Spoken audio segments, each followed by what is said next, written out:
Welcome back guys people on Net TV Sulsel. Kita masih setia di sini ya di segmen ketiga dalam program Bukan Perempuan Biasa. Masih bersama Mita. Oke baik, ini kenapa sampai dibully? Apa mereka kalah cantik? Bukan kayaknya, kalau kalah cantik mungkin bukan ya. Tapi lebih ke memang mereka lebih ingin ter-up dari segi ranking kayak gitu. Okay. Jadi itu mereka ada semacam ada kubu, ada geng lah kayak gitu ya. Okay. Dan mereka yang selalu meng-up dirinya. Kemudian saya terkurung di situ. SMP saya coba keluar dari mereka. Mereka masuknya di SMP yang lebih dekat dari SD, saya lebih jauh. Kayak gitu. Supaya saya tidak ketemu mereka. Sengaja ya? Iya, sengaja. Saya sengaja, betul-betul sengaja. Saya nggak mau ketemu mereka karena mereka bisa memberikan saya energi yang negatif bisa, ya? Iya, saya kalau tidak bisa zaman sekarang bahasanya dirinya. toxic gitu? Iya, toxic ya. Toxic. Dulu nggak ada bahasa itu. Dulu Ya. nggak ada. Mungkin ada, tapi kita belum kenal. Singkat cerita, SMP saya sudah mulai kembangkan lagi apa yang ada dalam diriku, Kak. Nah, kemarin itu saya lebih suka ke dunia teater. Oke, waktu SMP itu saya lebih suka ke dunia teater. Saya gabung di drama, monolog, kemudian semua hal yang berhubungan dengan teater lah, kayak gitu. Saya gabung di kantor bahasa, saya coba ikut, kemudian saya coba asah terus skillku yang ada di dunia teater. Jadi mungkin public speakingku juga lahir dari monolog. Karena monolog salah itu satunya kan, ya? Karena monolog itu kan beda dengan dialog ya. Kalau dialog kan ini kita berdua kan. Kalau monolog itu saya bertanya, saya jawab sendiri. Mungkin seperti agak-agak mirip dengan penyiar radio ya? Iya, betul. Kayak gitu ya, monolog ya? Jadi dia ngomong sendiri kayak gitu ya. Ngomong tapi sendiri, lebih jawab asik, sendiri, ya. berimajinasi sendiri. Iya, benar. Kayak gitu, monolog. Nah, singkat cerita, pas SMA, saya kan udah coba di teater nih. Saya mau coba yang lain lagi. Pokoknya saya mau coba-coba terus.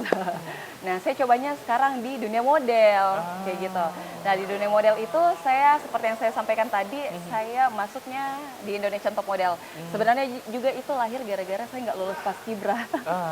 Kayak gitu. Sempat juga peruntungan juga di Paskibra ya? Saya sempat ikut Paskibra, tapi saya nggak lolos. Jadi orang tuaku bilang untuk mengobati kekalahan itu, dianggap kekalahan ya, kita balasnya dengan prestasi. Prestasinya di fashion model. Ngeri. Kemudian saya di-challenge lagi nih sama orang tuaku. Saya tuh sebenarnya suka dengan parenting dari orang tuaku, cara mereka mengajar gitu. Nah, orang tuaku tuh kasih challenge lebih ke papa ya. Papa tuh bilang, kan sudah coba nih di bidang non akademik terus. Bagaimana kalau cobanya di akademik? Kalau bisa, papa belikan mobil. Gitu. Jadi benar-benar lebih langsung tertantang gitu ya. Saya cobanya iya bener Kak. Saya cobanya langsung di mana lombanya? Di karya tulis ilmiah. Yang betul-betul saya kemarin tuh belum tahu. Yang emang nggak punya mungkin basic, langsung nyemplung ke sana, langsung ke sarangnya. Karya tulis ilmiah itu saya seperti penelitian loh Kak. Kita tuh cari inovasi ya benar.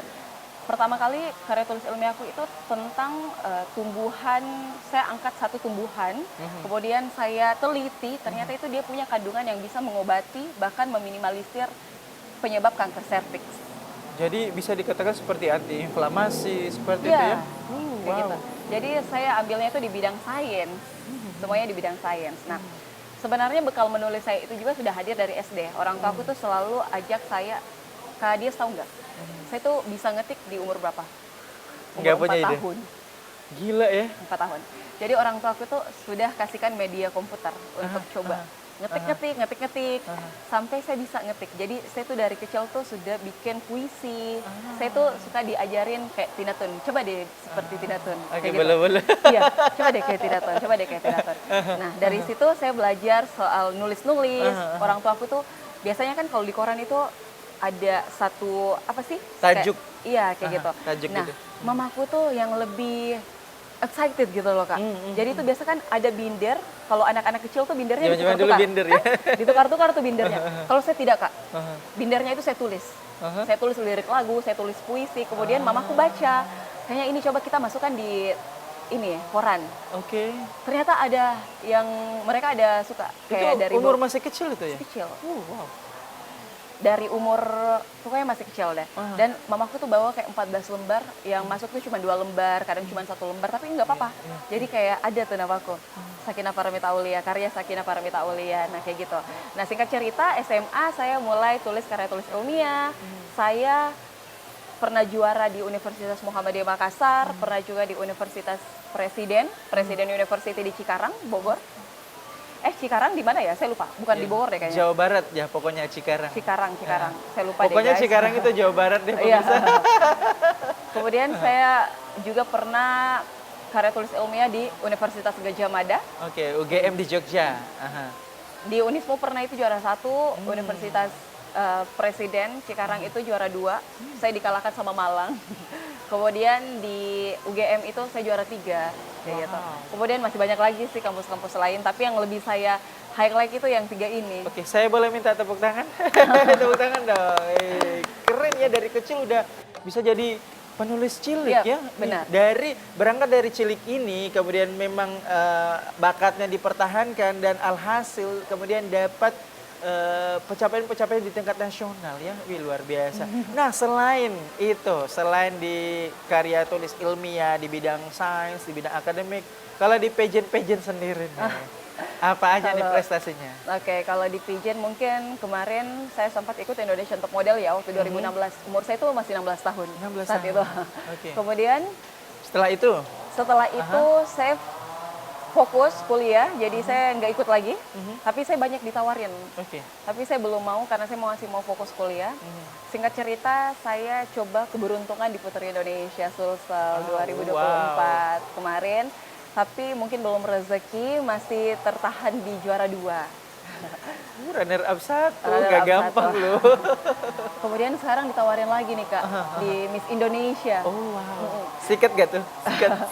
Jadi Atau mungkin masih disimpan dulu ya, bakalan masih disikat disimpan atau dulu. enggak ya? Nanti coba ditebak deh. Ya, doain aja Ikut pemirsa atau ya enggak. yang terbaik buat Mita ya. Semoga bisa membanggakan Sulsel kalau misalnya ternyata memang jodoh di lisensi yang ini atau Iya. yayasan yang ini ya. Atau apapun itu ya, mau di yayasan apa atau lisensi apa, pokoknya doakan aja supaya bisa lebih upgrade lagi membanggakan Sulawesi Selatan ya di bidang-bidang apapun seperti itu, termasuk di pageant juga ya. Oke, baik. Nah, kalau Mita kan sekarang ada di program Bukan Perempuan Biasa, ya kan, yang tentunya memberikan cerita-cerita yang bisa menginspirasi perempuan-perempuan. Saya pengen tanya nih perspektifnya secara pribadi, bagaimana sih Mita ini memandang dinamika pendidikan perempuan dari masa ke masa? Apakah porsi pendidikan perempuan saat ini dibanding zaman dulu itu sudah ideal atau belum memuaskan atau gimana? Tapi Mita akan jawab usai jeda berikut. Stay tune on Net TV Sulsel Good People. Kita akan kembali.